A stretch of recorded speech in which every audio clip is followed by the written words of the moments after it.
በአማራ ክልል በመከላከያ ሰራዊቱና በፋኖ ኃይሎች መካከል የሚደረገው ውጊያ መጠነ ሰፊ ሆኖ በከባድ ሁኔታ መቀጠሉን መረጃዎች እየደረሱ ነው። በመደበኛም ውጊያ በደፈጣም ውጊያ ፋኖቹ ሁለቱንም እየተጠቀሙ እንደሆነ ታውቋል። በተለይ በወሎ በሚደረገው ውጊያ ከኦሮሚያ ልዩ ኃይልም መከላከያ ሰራዊትን በማገዝ እንደተቀላቀለ ተሰምቷል። ከዚህ ጋር ተያይዞ ደግሞ ሰራዊቱ ከባድ የጭካኔ ተግባር በተለይ በሴት ፋኒቶች ላይ እየፈጸመ መሆኑን ተመልክተናል። ባለፈው እሁድ ዕለት ጥቅምት 2 ቀን 2018 ዓ.ም በጎጃም ፋኒት ባለመዋሲ ሁለት ጡቶቿ ተቆርጠው አንደኛው እጇ ላይ ተጠነቀሰችው አማራ ሚል ቆዳዋን እንደሸለቱ ሰምተን ነበር። ዛሬ ደግሞ እጅግ የሚዘገንን ነገር የአማራ ፋኖ ብሔራዊ ኃይል ምስራቅ አማራ ቀጠና ምኒልክ እዝ በራያ ግንባር ያጋጠመውን ልኮልን ነበር። በራያ ግንባር ፋኒት ትግስት ወዳጅ መር የተባለችን በውጊያ ላይ እንዳለ ህይወቷ ካለፈ በኋላ ጡቷ መቆረጡን የሚያሳይ ፎቶግራፍ ኤምኤስ እጅ ገብቷል። በጣም ይሰቀጥጣል፣ ያማል። ሰራዊቱ በዚህ ደረጃ የበቀል እርምጃ የሚወስደው ለምንድነው? ስሁት ትርክቱ ተቀብሎ ያንን በማስተናገድ ነው? ዛቻ ነው? ማስፈራሪያት ነው? ምንድነው ማስተላለፍ የተፈለገው መልእክት በሚል ይሄንን እንደው አንዳንድ ማብራሪያ መሬት ካለው መረጃ ጋር እያያዙ እንዲሰጡን መስመር ላይ ዶክተር አብደላ እንድሪስ የአማራ ፋኖ ብሔራዊ ኃይል ደቡብ አማራ ቀጠና ሳምነው እዝ ህዝቡነት መምሪያ ኃላፊን አግኝቻቸዋለሁ። ዶክተር አብደላ ስለ ጊዜ አመሰግናለሁ። ምናልባት ሁለቱ እህቶች ላይ የተፈጸመው ጭካኔ የተሞላበት ድርጊት በቃላት ለመግለጽ ከብዳል። መግለጫ ማውጣታችኋልና ይሄንን እንደው ባጭሩ ብለን ሌሎች ነገሮችን እናነሳለን። እንዴት ቆያችሁ ወንድማገኝ? እንዴት አላችሁ? እኛ ሰላም ነን። እንግዲህ አንተ እንዳልከው ሁለቱ ሳይሆኑ ሶስቱ ነው። ሰሜን አማራ ቀጠና ላይም ነገር ተከስቷል። ሁለተኛ ዙር የሆነው ምዕራብ አማራ ቀጠና ቴዎድሮስ እዝ ላይ ነው። ሶስተኛው ዛሬ የአማራ ፋኖ ብሔራዊ ኃይል ምስራቅ አማራ ቀጠና ምኒልክ እዝ ላይ ተደግሟል ማለት ነው። በመሰረቱ ይሄ ቀላል የታየው ነው። ይሄ እንግዲህ ከ1983 ጀምሮ ወደዚህ ያለውን ጊዜ ብንቆጥር በወለጋ፣ በሐረር፣ በቤንሻንጉል በአብዛኛው የሀገሪቱ ክፍል ላይ የአማራ ህዝብ በስሁት ትርክት ሲታረድ ነው የቆየው። እንዲህ አይነት ነገሮችን ሲፈጸሙ ነው የቆዩት። ምናልባትም ሌሎቹን ብዙዎቻችን በታሪክ ነው የምናውቃቸው። በታሪክ በንግግር በተጻፉ ጽሁፎችን ነው የምናውቀው። እንግዲህ የዚህ አካል የሆነው ከዚህ በፊት የነበረው ስርዓት ሲስተም ስርዓት ብለው በተለይም ባለፈው 50 ዓመት የተሳሳተ ትርክት የአማራን ህዝብ በተሳሳተ ትርክት በማስቀመጥ ግን የሐሰት ትርክት ሐውልት በማቆም የአማራን ሲሻስሉ ሲሳልና ሲፈረጅ ከቆየ በኋላ ያው የሆነውን የምናውቀው ነው። ይህን ምናልባት እስከዛሬ ያለውን በታሪክ ነው የምናውቀው። እኛም ከደረሰን ወዲህ ያየናቸው ነገሮች አሉ። የአማራን ህዝብ የማጥፋት ነው፣ ዘር የማጽዳት ነው፣ የማጥፋት ነው፣ ከምድረገጽ የማጥፋት ነው የሚለውን ፍንትው አድርጎ ያው በእኛ በአይናችን እያየን ነው ማለት ነው። ቅድም ለመግለጽ እንደሞከርከው የኤምኤስ ላይም ከነዘገባው ጭምር አይ ቲንክ እኔ መሰለኝ የላኩልህ። ምንም በቃ ይሄ ነው፣ ሌላ ምንም ሊሆን እንደማይችል እኛ ቀድመናል። የአማራ ህዝብ በነገራችን ላይ ፋኖ ቀድሞ ይህንን ነው ብሎ እንትን ያለው የአማራ ህዝብ የመጥፋት አደጋ ላይ ደርሷል። ከኢኮኖሚ ከፖለቲካ ከተራ የፖለቲካ ጥያቄ ከፍ ያለ የመኖር ያለመኖር የህልውና ጥያቄ ላይ ነው። ይሄ ስርዓት የአማራን ህዝብ ለማጥፋት የመጣ ነው የሚለውን ስንናገር አንዳንዱ ምናልባትም በአገዛዝ ውስጥ ሆዳቸው ብሶባቸው ወዳደሮች የብልጽግና ካድሬዎች አድማ በታኝ ሚሊሻና ፖሊስ ስንነግረው አሁንም ሀገር ይድናል ብሎ ሲል እኛ የመጥፋት አደጋ ገጥሞናል ብለን የወጣ ነው። ለዚህ ነው በእርግጥም ካየው የአማራ ህዝብ ለማጥፋት በትክክል እንደተነሳ የምታየው እናቶችን እንግዲህ ሴት እናት ነች። እናት ማለት ደግሞ የሰው ልጅ የምትፈጥር ነች ከፈጣሪ ቀጥሎ ማለት ነው። ከዛም ደግሞ የመጀመሪያውን ህፃኑን የምታጠባው ጡቷን ነው የምታጠባው። በአደባባይ እንግዲህ እነዚህ ሁለት እንስት እህቶች ፍጹም ከዓለም አቀፉ የጦር ህግጋት ባፈነገጠ መንገድ ጡቶቿን ነው የተቆረጡት። ከትናንት በስቲያ ምዕራብ አማራ ፋኖ ብሔራዊ ኃይል ምዕራብ አማራ ቀጠና ቴዎድሮስ እዝ ላይ ፋኒት ለዓለም የተፈጸመውም ይሄ ነው። ሁለት ጡቶቿን ነው የቆረጡት። እጇ ላይ አማራ የሚል ጽሁፍ የነበረውን ጽሁፍ ገፈው ነው ያነሱት። እንግዲህ ይገባል። የመጀመሪያው ጡቶቿን ሲቆጥር አማራ የሚባል ነገር መጥፋት አለበት፣ ዘሩ መጥፋት አለበት፣ መተካት የለበትም ብሎ ያን ጥላቻውን ነው የገለጸው። ልብ በል። ሁለተኛው አማራ የሚለውን እጇ ላይ ተነቀሰችን ያጠፋው አማራ የሚባል በስም ጭምር መሰረዝ አለበት። ዛሬም የሆነ ንስቷ በአንድም በሌላ በጠላት እጅ ላይ እንትን ካለች ወዲያ ከቆሰለች በኋላ ይዘው ነው ጡቷን ቆርጠው በሚያሰቀጥጥ ሁኔታ ለአንተም የላኩልህ ምስል አይ ቲንክ በጣም የሚያሳዝን የሚያስጠላ ነው። ሚዲያም ሳሰራጭ በአጋጣሚ ዛሬ እኔ ተረኛ ሆኜም ስለነበር የሰው ልጅ ጭካኔ ምን ደርሷል የሚለውን የሚያሳይ ነው። በእርግጥ ይሄ አንድምታው ብዙ ነው። ከሰሞኑ ከሰሞኑ ያገዛዙ ዲጂታል ሚዲያዎች ዲጂታል ሰራዊት እንደምታስታውሰው ፋኖ ተደምስሷል መለቃቀም ነው ሲሉ ምስራቅ አማራ ቀጠና ላይ በሚኒሊክ ዕዝ አማካኝነት ያን ያህል ጉድ ሲደርስባቸው በአራቱም አቅጣጫ መረባረቡ ሲበዛ የሚናገሩ ጠፍተው የኛን ፎቶ ጭምር ያገዛዙን ሰራዊት ምርኮኛ ጭምር ፋኖ ተማረከ እያሉ ሲያሳዩ ነበር። መጨረሻ ላይ ያው ውሸታቸው እርቃኑን ሲቀር ለቀይ መስቀል ህጋዊ የሆነ ደብዳቤ በመጻፍ ቁስለኞቹን እንዲታከሙና ዓለም አቀፍ የጦር ህግጋትን በጠበቀ መንገድ የአማራ ፋኖ ብሔራዊ ኃይል ምስራቅ አማራ ቀጠና ስላስረከበ የእነሱ ውሸት እርቃኑን ቀርቷል። እርቃኑ ስለቀረ በብስጭት ነው እንግዲህ የሚያደርጉት። ምክንያቱም የበቀል እርምጃ እንዲወስድ የፋኖ ኃይል በበቀል እርምጃ እንዲወስድና እነሱ በሚፈልጉት ቦይ እንዲፈት በማድረግ ታሳቢ በማድረግ ፈጽመውታል። ይሁንና በእኛ በኩል ብዙ የሚከሰት ነገር አይኖርም። እነሱ ግን የጭካኔያቸው ጥግ ነው። የአማራን ህዝብ ከሚገባው በላይ ሲፈታተኑት ዛሬም እሱን የደገሙት የጨዋነቱን ጥግ ለማበላሸት ማለት ነው። የጨዋነቱን ጥግ ምክንያቱም የዓለም አቀፍ የጦር ወንጀል ላይ እንደው ከ100% በላይ ሄዶ ምርኮኞችን እየተንከባከበ እያሳከመ ጤነኛ የሆኑትን ትራንስፖርት እየተጠጭምር ከየትኛውም ብሔር የመጡትን ይመልሳል። እነሱ ግን በጥላቻ የተሳሳተ ትርክት ይዘው በመምጣት የአማራን ህዝብ እናቶች በአደባባይ ጡት ቆርጠዋል። ይሄ እንግዲህ የጭካኔ አንድም የጭካኔያቸውን ጥግ ዶክተር አብደላ ትንሽ ግራ የሚያጋባው ነገር ምናልባት አንድ ሲሆን አንድ የተቆጣ የተናደደ ወታደር ፋኖቹ በወሰዱት እርምጃ ጓዶች ተሰውተዋል ብሎ በበቀል መንፈስ ፈጸመው ማለት ምናልባት እዛ መደምደሚያ ላይ ሊያደርስ ይችላል። ነገሩን ላናካብደው እንችላለን። 2 3 ዛሬ ተደገመ። ይሄ ፖለቲካል መልእክት የለውም ወይ? ምናልባት አሁን እንደተባለው በሱ ትርክት ውስጥ ተፈልፍሎ ያደገው ያን ትርክት የተመገበ ወታደር ወደ አማራ ክልል ከገባ የአኖሌ ሐውልት እንግዲህ አጼ ምኒልክ ያንን ሐውልቱን ያቆመው እዛ አካባቢ አርሲ ላይ በተደረገ ዘመቻ ጡት ተቆርጧል የሚል ነገር አለ። ያንን የመድገም ነው። ትንሽ ፖለቲካ ድምታው መፈተሽ ያስፈልጋል። ምንድነው መልእክቱ ከዚህ በስተጀርባ ያለውን እንደው ማብራራት ከተቻለ? አይ ከሱም ያልፋል እኮ እያልኩ ነው ወንድማ። ይሄ ተራ የፖለቲካ ፍጆታ ለማግኘት አይደለም። ከዚያም ያልፋል። በቃ አማራ ህዝብ መጥፋት አለበት እያልኩ እኮ ነው። እናት እኮ የሁሉ መጀመሪያ ነው ጡት መቁረጥ። ከዛ አማራ የሚል እጇ ላይ ያለን መቁረጥ ማለት ምንድነው ብለህ ስትል ግልጽ ነው፣ ማጥፋት ነው። በቃ ሌላ ነገር አይደለም። ሁለተኛው ከተቻለ የብሔር ግጭት መቀስቀስ ነው። አሁንም ቅድም ለመግለጽ እንደተሞከረው እነሱ ተጠቅመውበታል። ይሄን ለምሳሌ ጨዋውንና ትልቁን የኦሮሞን ቀስቅሰውበታል። የአማራ ሊቅ የሆነው ከአማራ ማህፀን የወጣው ምኒልክ ጡት ቆረጠ ኦሮሞን በማለት ትርክት ተፈጥረው ኦሮሞውን ከአማራው እንዲናቀስ ሞክረዋል። ባይሳካላቸውም ዛሬም ደግሞ ሌላ ትርክት በመፍጠር አንዱ እሱ ሊሆን ይችላል። በትልቁ ግን ካየው ይሄ የግለሰቦች አፈጻጸም ምንድነው የሆነ አንድ የሁለት ወታደራዊ አዛዥ ወይ የሆነ አባል ምናምን አይደለም። ይሄ በስርዓት ይሄ ሲስተሚክ ሆኖ በስርዓት ደረጃ ተቀርጾለት እንዲጠፋ የተደረገ እነ ሽመልስ አብዲሳ እኮ እዚህ ቦታ ላይ የሰበረን እንሰብረዋለን ያሉት እኮ የሰሞኑ ንግግር እኮ በቂ ነው። ስለዚህ በጥላቻ የሰከሩ ዘረኞች ምንድነው እንግዲህ ምን ሊባሉ እንደሚችሉ አይታወቅም። ስለዚህ ሆን ተብሎ የአማራን ህዝብ ለአማራ ህዝብ ያላቸውን ንቀትና ወደፊት ደግሞ መጨረሻ ላይ ለማጥፋት ያላቸውን ፍላጎት የሚያሳይ እንጂ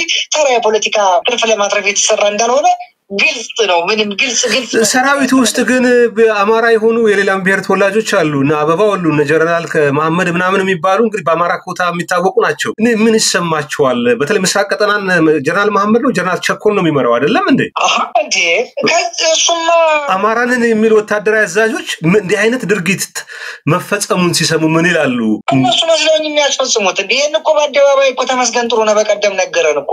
ምን እነዚህ እኮ አማራዎች አይደሉም። ምን እነዚህ እኮ ከዛ ከሌላ እንትን እኮ ከወጣው እኮ የከፉ ናቸው እኮ። በነገር ላይ አንዴ በየአመድን ከተመስገን ጥሩነህ በልለየው ትችላለህ። አማራ ባንዳ ነው ብሎ እኮ የተሳደበ እኮ ግለሰብ ነው። በሚዲያ በሚተላለፍ እኮ አማራ የሚባል ባንዳ ብሎ የተናገረ ሰው ነው። ይሄ ሰውዬ ከአብይ አህመድ ወይ ከሽመልስ አብዲሳ ካዳነች በምን ልትለየው ትችላለህ? ራሱ አድማ በታኝ እየመራ መስሎኝ ሄዶ የሚያስፈጀው ራሱ የብልጽግና እኮ ከአማራ ማህፀን የወጡ እኮ ካዲያን ናቸው እኮ እየፈጸሙ ያለ። ስለዚህ አሁን የአማራ ብትለው አይሆንም። እነሱ እንደውም ከዛኛው ከሌላ ብሔር ከመጣው በላይ አረመኔዎች ናቸው። ያው የዘር የብሔር የምናምን ጥያቄ አይደለም። ስለዚህ የቅጥረኝነት ጥጋቸው ጭንቅላታቸውን አከራይተው በባዶ እኮ የሚኖሩ ሰዎች ናቸው። ስለዚህ አሁን ወታደራዊ አዛዥ ብለው የብልጽግና ምናምን ብለው ይሄን እያዩ እኮ ተቀምጠው አይ ይሄ ጽንፈኛ ነው መንግስታችንን እንጠብቅ የሚሉ እኮ እነዚህ እኮ ጭንቅላታቸው ለሌላ እኮ ያከራዩ ምንም ሌላ ግዑዛን ናቸው እኮ።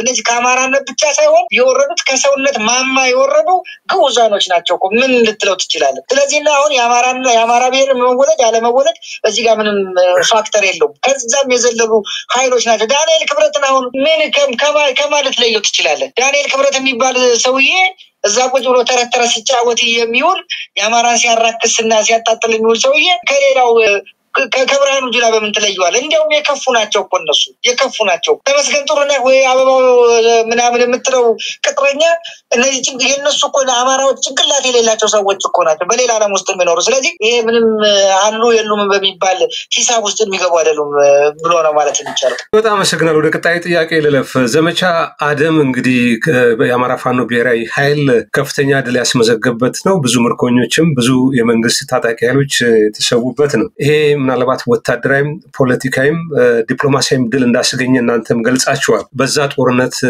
የተማረኩ የመከላከያ ሰራዊት አባላት በአስፈላጊውን ምናልባት ዓለም አቀፍ ወታደራዊ ሕጎችን ባከበረ መልኩ መያዛቸውን ቀይ መስቀልም ተመልክቷል፣ መግለጫ አውጥቷል። የቆሰሉትንም ፋኖ አሳክሟል፣ ቀይ መስቀል እንዲጎበኛቸው አድርጓል። ምናልባት ይሄ በፋኖ የተገኘው ድል ያስቆጣው ከፍተኛ ብልጽግና አመራር ለመከላከያ ሰራዊት ከፍተኛ አዛዦች በሰጠው መመሪያ ትዕዛዝ ከባድ የሰው ኃይል ተመድቦ ይህን ጥቃት ለመመከት የማጥቃትም እርምጃ ሰሞኑን ከባድ ትንቅንቅ እንዳለ ትላንትም ዘግበን ነበርና እንደው አጠቃላይ ይሄ ሰሞኑን የሚደረጉ ትንቅንቆች በፋኖ በኩል ተገኙ የምትሏቸው ድሎችና በተለይ ደግሞ መንግስት በኩል ከመከላከያ ሰራዊት ባለፈ የኦሮሚያ ልዩ ኃይልም በአጋዥነት ወደ ወሎ አካባቢ መሰማራቱን ሰምተናል። እነዚህን አጠቃላይ መረጃዎችን በማብራራት በእናንተ በኩል ምን እየተደረገ ነው? አሁን የአውደ ውጊያው መሬት ላይ ያለው ሁነት ምንን ያሳያል? መልካም እንግዲህ ዘመቻ አደም አሊ አባናደው በሁሉም ሁለንተና የሆነ ድል ተገኝቶበታል። በወታደራዊ የተገኙ ድሎች አሉ፣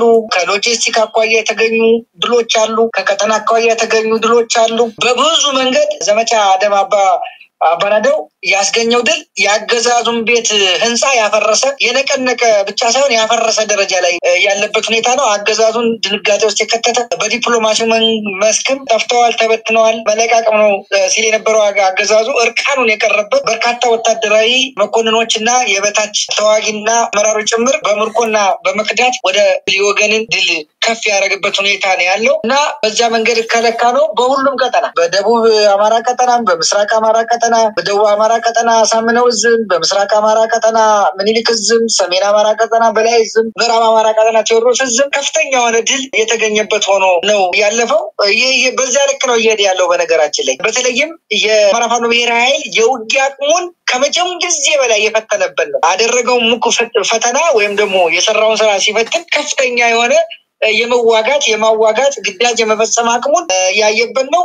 በዲፕሎማሲ መስክም ዓለም አቀፍ ሚዲያዎች ጭምር ትላልቅ ዲፕሎማቶች ጭምር በደንብ እውቅና የፋኖን አሁን ያለበት ሁኔታ እውቅና የሰጡበት ሁኔታ ነው ያለው። ስለዚህ የኛ የመፈጸም አቅም ከዚህ በላይ መስራት እንደሚቻል እና አገዛዙን ማሽመድመድ የሚቻልበት ደረጃ ላይ እንደሚደርስ ያየንበት ነው። በሌላ መንገድ የኦሮሚያ ልዩ ኃይል ብቻ ሳይሆን ከሁሉም ክልሎች ያሉ ሰራዊት አባላት ብቻ ሳይሆን የፖለቲካና ወታደራዊ አመራሮች የጸጥታ ተቋማት ጭምር ተሳትፈው ወደ አማራ ክልል ገብተዋል። ይሁንና ግን በእኛ በኩል ከዚህ በፊት የነበረንም የግዳጅ አፈጻጸም ይሁን አሁን ያለን ወትሮ ዝግጁነት ኃይል ለመመከት በቂ በመሆኑ ምንም አይነት ስጋት የሚኖርበት ደረጃ አይደለም ያለው። እንዳልኩ የፈሪ በትሩን በሴት እህቶቻችን በአቅመ ደካሞች ላይ ይፈጽማል። ቅድም ለመግለጽ እንደተሞከረው እነዚህ 3 እህቶቻችን ላይ ብቻ አይደለም ይህን ግፍ የፈጸመው፣ ሌሎች መነኮሳት ላይ በጣም 70-80 ዓመት የሆናቸው እናቶችን የመድፈር፣ የማንገላታት፣ የመዝረፍ እና ሌሎች ነገሮች ያደርጋል። ይሄ ያው የተለመደ ባህሪው ስለሆነ ብዙ የሚያስጨንቅ አይደለም። ከድል አኳያ ግን ካየው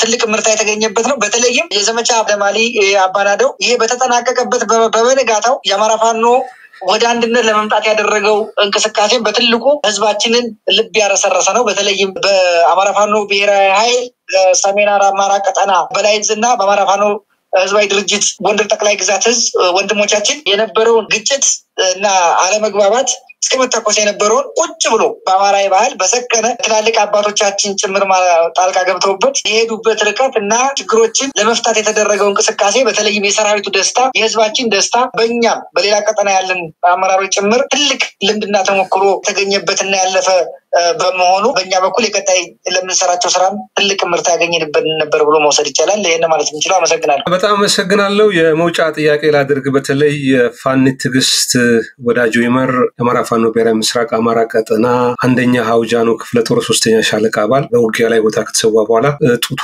ተቆርጧል በመንግስት ኃይል። ፋኒት ባለሟል ላይ እንደዚሁ እሷም ጥቅምት 2 ቀን 3 የፋኖ አባላት የሆኑ ታጋዮች መስዋዕታቸው ግድያቸው እጅግ ዘግናኝ ነው። በቁጥር ስር ከዋሉ በኋላ ህይወታቸው ህይወታቸውን ካለፈው በኋላ ጭካኔ የተሞላበትን ድርጊት ምናልባት ሰው መሆን ይጠይቃል ለማውገዝና ይህንን በተመለከተ የውጊያው መልክ ቅርጽ እንዳይቀየር ወደ አውሬነት የሚያመራ አካሄድ በበቀል መንፈስ እንዳይካሄድ ህዝቡም እንዲህ አይነት ድርጊት የሚፈጽሙ አካላት ለፍትህ ለህግ እንዲቀርቡ ማድረግ ይገባልና ይህን በተመለከተ በአገር ቤትም ከሀገር ውጭ ላሉ ኢትዮጵያኖች መልእክት አለ ዶክተር አብደላ? አዎ ይኖረኛል ወንድማገኝ እንዳልከው ለህግ የማቅረብ ሰራዊቱን ይሄን ያረጉ ምናምን ሀገሪቱ ላይ ሲጀመር ህግ በሌለበት ሀገር ህግ ሊያስፈጽም ህጉን ራሱ ኢንተርቴን የሚያደርገው ራሱ ይሄን አስፈጽማለሁ የሚል ኃይል ስለሆነ ይሄን ያህል እነሱ ላይ እኛ መንግስትነቱንም ብዙ ይሄን ያህል እንትን ስለማንለው ትርጉም ያለው ነው ተብሎ አይወሰድም። እንዳልከው ግን ሰው መሆን ይጠይቃል ያልከው ትልቅ ነገር ነው። ይሄ ያንተ ስለሆነ ወይ የሆነ ተቃራኒ ስለሆነ ምናምን አይደለም። አስከሬንን ከሞተ በኋላ አካል መቆራረጥ ሌላ ማድረግ ይሄ ከሰውነት ጥግ ያፈነገጠ ነው። ምናልባትም ይሄ ወደ ሌላ የኛ ሰራዊት በቁጣ የሚማርካቸውን እርምጃ እንዲወስድ የማረካቸውንም እንዲሆነ ነገር እንዲያደርግ ታስቦም ሊሆን እንደሚችል ተገማች ነው። በእኛ በኩል ግን የያዝነው ትግል ነው። የያዝነው ከዚህ ባንኩንም ታንኩንም ሁሉንም ከያዘው አረመኔያዊ ስርዓት ጋር ነው እየታገልን ያለ ነው። ስለዚህ እኛ ደግሞ ይሄ በቁጣ የምናደርገው ነገር አይኖርም። ሰራዊታችንም በዲሲፕሊን በስርዓት የታነጸ ነው። ዓለም አቀፍ ህግጋቶችን፣ ዓለም አቀፍ የጦርነት ህግጋቶችን እና የሰብአዊ መብት ኮንቬንሽኖችን ጭምር በትክክል የተገነዘበ እንዲሆን ሰርተናል። አሁንም እየሰራን ነው። እነዚህ መከበር እንዳለባቸው ስለ ምርኮ አያያዝ በጦርነት ሂደት ላይ በምርኮ ወይም ደግሞ የቆሰለን የተቃራኒ ወገን እንዴት መያዝ እንዳለበት፣ በምርኮ ላይ ያለ የሰራዊት አባል እንዴት መያዝ እንዳለበት፣ የፈለገ ጠላት እንኳ ቢሆን እንዴት ዓለም አቀፍ ህግጋቶችን መጠበቅ እንዳለባቸው ሰራዊታችን በዚህ ልክ የታነጸና የተገነባ በመሆኑ የፈለገ እልህ የሚያስገባ ነገር ቢኖር እንኳን ይህን አገዛዝ ከመንበረ ስልጣኑ ለመገርሰስ በትዕግስት መሄድ ስለሚጠይቅ በጥበብ ይህን ስርዓት መገርሰስ የምንችልበት ደረጃ እንደርሳለን እንጂ የማረክናቸው ወይም የምንማረካቸውን የሰራዊት አባላት የአገዛዙ ሰራዊት አባላት እንዲህ አይነት ጭካኔ